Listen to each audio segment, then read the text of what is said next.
Prayer house మరియు centre సంఘముల తరపున కృపాసత్య సంపూర్ణుడైన యేసుక్రీస్తు నామములో మీ అందరికీ నా శుభములు.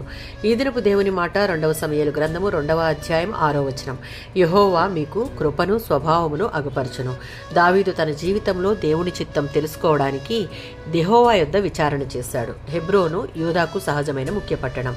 దావీదుకు దేవుని హస్తం తోడుగా ఉన్న విషయం గుర్తించిన యూదావారు అతడిని యూదావారి మీద రాజుగా పట్టాభిషేకం చేశారు.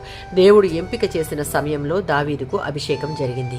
సౌలుకు చేసిన ఉపకారాన్ని బట్టి యాబేష్గిలాదు వారిని ప్రశంసించాడు. వారు సౌలు పట్ల చూపిన నమ్మకత్వాన్ని తన పట్ల అపనమ్మకత్వంగా తాను పరిగణించలేదని వారు తెలుసుకోవాలన్నది దావీదు యొక్క ఉద్దేశం.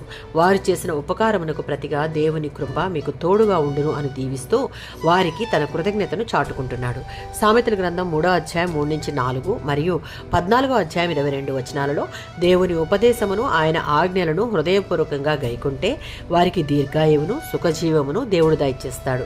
భక్తి జీవితంలో దయను సత్యమును స్వాభావిక లక్షణాలుగా అలవర్చుకోవాలి. ఇలాంటి వారు ఇతరులకు మేలు చేసేవారుగా ఉంటారు. అలాంటి వారు కృపాసత్యములను పొందుకుంటారు. మత్తయి సువార్త 5వ అధ్యాయం 7వ వచనం.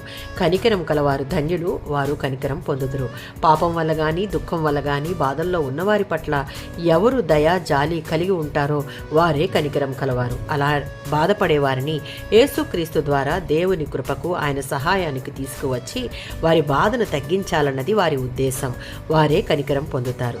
57వ సంకీర్తన 3వ చరణం.